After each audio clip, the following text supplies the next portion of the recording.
Okay. All right, here we go. It's recording.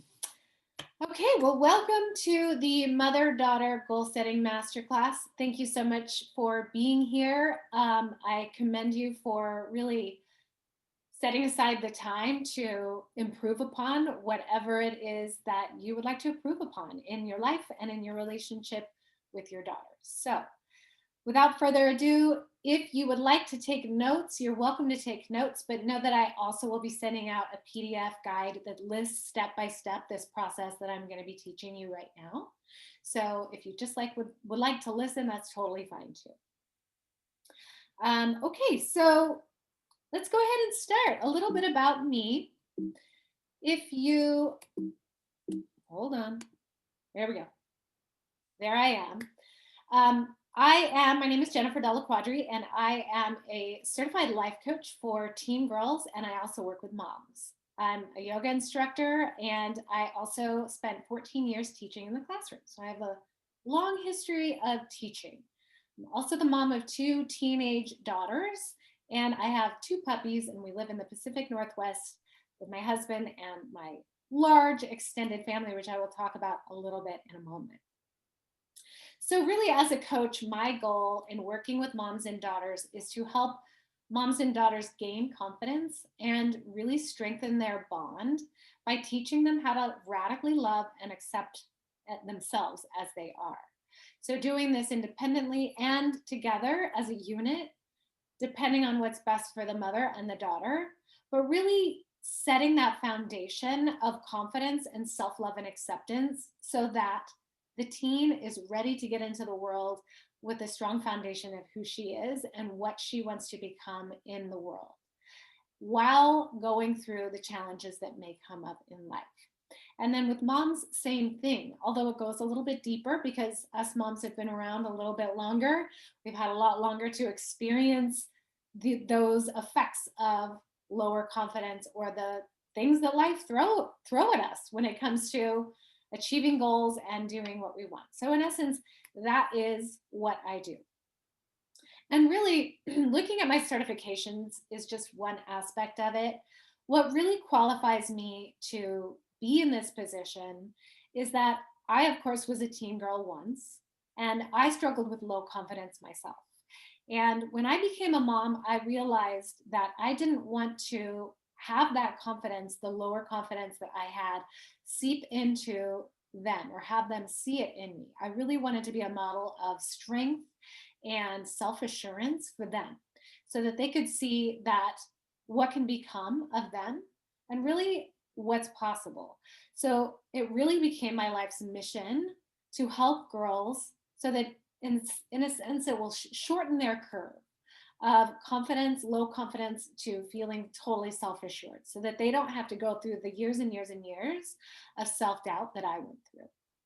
And also support moms to support the daughter. Because when both are lifted up, it's an incredibly strong unit. So that's kind of what qualifies for me. And also being the mom of 2 teen girls, I am in the thick of it and I love it and I know it. So it's teen girls is my life really right now. So okay, so a little bit about where this goal setting process came from. About a couple of years ago, I was working in a job that I didn't love. I was good at it. And I was really doing it because it brought in a good amount of money. And to be able to afford our lifestyle, it was the decision we thought was best. But the moment that I started that job, which was by all outside beliefs and understandings, an incredible job, I had this feeling inside of me that this isn't right. This isn't where I want to be. And of course, being the person that I am, I stuck with it because I had made a commitment to it. But I also set a goal in my mind to figure out a way to not have to work in this job so that I can have more flexibility and enjoy my life the way I want to. Because at that time, I felt very trapped, I felt very stuck, and I was also really incredibly anxious and feeling depressed about my situation. So this system that I'm teaching you, this goal setting system, is exactly what I used to transform my life within the span of 12 months from being in that place to now living in a completely different state And building a house on a 5-acre plot of land with my giant family, all 17 of us moving together and launching my own business, doing something that really sets my heart on fire. So what I'm teaching you today, I can speak from my personal experience that it works and that it is actually really a transformative process. So with that in mind, here is what you can expect from today's masterclass. We're going to start by spending a little time discussing the most productive way to reflect on 2020. Now, I know that oftentimes, or you may be seeing that a lot of people look back on this year as being horrible, bad, nothing good happened.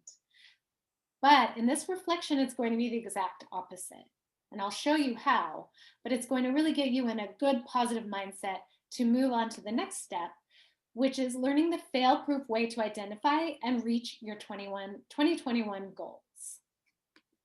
I'll also talk about how to effectively support one another in reaching your goals. So if you're working as a mother-daughter team in this process, how to work together so that you can lift each other up.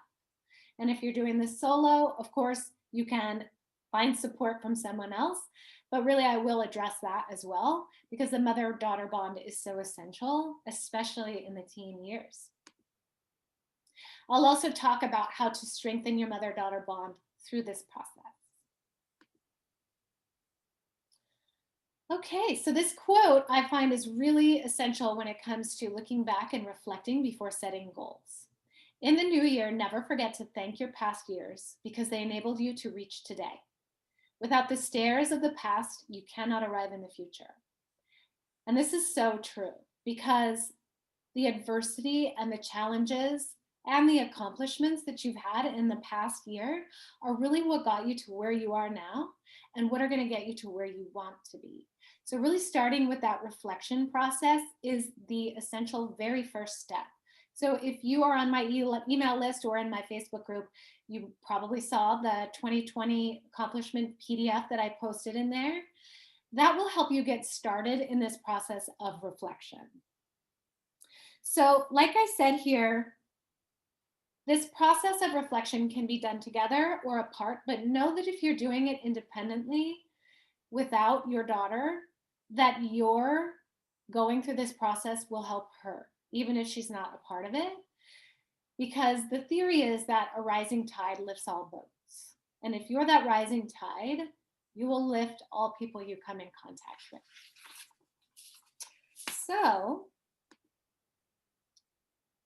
starting with the 2020 accomplishments, really the important thing when we're looking back is to resist that urge to just start looking forward. What's to come? What do I want? What's to come? Because when that happens, we get into that thought of how. How can I make this happen? What can I do? Hold on one second. Okay, got me back on. And when you're stuck in the land of how, that's what I like to call it, it makes it hard for you to see the possibilities because you get into the what ifs, and the why can't I do it, and the I don't knows. So instead of looking forward to problems or looking back at the problems that you've had and how you want to solve them, look forward to the things you want to accomplish based on what you've accomplished in the past. It really gets you into the mindset of possibility. So, starting your goal setting with a reflection. And this is a process that can be done in tandem with goal setting or separately, but it takes a little bit of time when done appropriately. So setting aside time to get quiet, maybe have a calendar nearby so that you can look back at what happened that year and really get to the nitty-gritty and get into every accomplishment that you had. No accomplishment is too small. So anything from launching and scaling a business from scratch to cooking dinner for my family 4 times a week. No accomplishment is too small. So really exhaust your brain and type it all in without stopping anywhere. Just get it all down. And the PDF that I have sent out really gives like some thoughtful questions so that you can get into health and wellness accomplishment, personal accomplishment, business or work accomplishments, so that you can really run the gamut of all things. And accomplishments can also be experiences that really helped you grow. Like, for example, we got a dog. I would say that's an accomplishment. I definitely learned a lot from it. So every win you have. And what this will do is it'll get you into a positive mindset. And when you're in that positive mindset, there's more openness to possibility of what can come. And then the next step, once you have that list, like fully exhausted, you've gotten everything out of your brain, is to share your achievements with one another or share your achievements with someone and celebrate it. So often we're ready to go to the next big thing, but that reflection is really the launching pad to the next big thing. So celebrating it, really being proud of yourself for making it through this year and everything that came with it, all of the wins, because the accomplishments that you had this year, you can add to the end of it, and survived a global pandemic, which isn't something that you've been able to do in the past. So that in and of itself is an accomplishment. Celebrate, cheer each other on, and just say, good job, I'm so proud of you, and really feel that accomplishment in your body. That will get you primed and ready for the next step, which is the goal setting. So a lot of people, when they're setting goals, and this may be something that you've done in the past, is to come up with some goals and then start kind of backward tracking the goal. So whether breaking it down by month or breaking it down by quarter, what would I like to have accomplished by this point, and kind of getting it down to sub goals, more like digestible goals, to get you to that end big goal. And that is important, but it's missing a really essential component, because what that is just the what you want to accomplish. The most important thing to add to this is why. Ask yourself, why do I want to achieve this goal? And really feel it. Because if you're setting a goal for someone else, or a goal that you think someone else thinks is important, you're not going to have that feeling of why. Nothing's going to come up for you. So if you have a goal that you really want, like say run a half marathon, sure, you could break down your runs mini by week and then slowly build up and get there. But why are you wanting to run a half marathon? What's going to come of that? Are you going to get healthier? Are you going to feel really confident in yourself that you can achieve this physical goal that you didn't know that you could achieve? What will it do for you? So really tap into that feeling of why it's important to you. And so the next thing is to write down or journal about why. It really solidifies that feeling of why I want to do this and why it's important to me, so that it's really, the goal is out there for you, right? Like it's not just some arbitrary thing. It means something to you. So if you set the goal and it means something to you, you're ready to go. So once you set the goal, decided on your why, let me actually read you this next part. The goal is going to get you started, but the why will keep you going. So what's going to happen is when you have this goal and you know what it is that you want, your brain will go into the what and the how, and that's okay. But that doesn't have to be a problem either. What can happen then is you start trying things, start following a process, and course correct as you go. Because when you follow the step-by-step process that you set up for yourself, there will be challenges, there will be problems that come your way. The only reason why that has to stop you is because you make it a problem, because you let it stop you. You let it derail your mindset. And so what's really cool about this process is it gets you into alignment of what you think, what you say, and what you do. So if what you're thinking is, I want to run a half marathon, you tell someone, I want to run a half marathon, but you don't follow through, you're not going to be in alignment, and that goal's not going to really work out for you. You're following in the step-by-step footsteps that will get you to where you want to go because you're in alignment with that goal. Okay, so here's where the really cool and fun part, what I think is super fun, comes to. So you have your 3 to 5 goals, you know why. What you want to do is set aside some time, whether you sit in meditation or you really like to journal or write, and just get quiet and really tap into that future version of yourself who has achieved that goal. And envision how you will feel. Get really clear on what will have happened, what is going on around you, and tap into that inherent knowing of it's done. So, breathing into that, really spend some time getting crystal clear on what it will look like when this goal is achieved so that the resistance isn't there, because in your mind, you're already there. So, what I mean by this is I'm going to share a little personal experience with this. When I was in that point in my life where I felt stuck, what I did is I wrote out exactly what I wanted my life to look like a year from now. And every morning when I got up, before I went to the job that I didn't want to go to, I would read that. And then I would sit and meditate and visualize what I wanted to have happen. And here's what was really cool about it. I was sitting on my couch in a house that I felt like it was a little bit run down because we hadn't been able to fix it up because we didn't have the finances for it. But I envisioned myself sitting on a white couch with a kitchen behind me, because I always wanted to have that type of a house that had like a big living area. And I just imagined myself there, but tapped into the feeling that I had sitting on that couch. And it was comfort, security, happiness, joy, and just sitting there like a blanket on my lap. It was like I was there in my mind. And a year later, we have a white couch with a kitchen behind it. And I know that sounds a little bit crazy, but I'm telling you, it worked. So I sat down every day and tapped into that. So when you're getting crystal clear on your goal, tap into really how you're going to feel when it happens, not just what. Okay.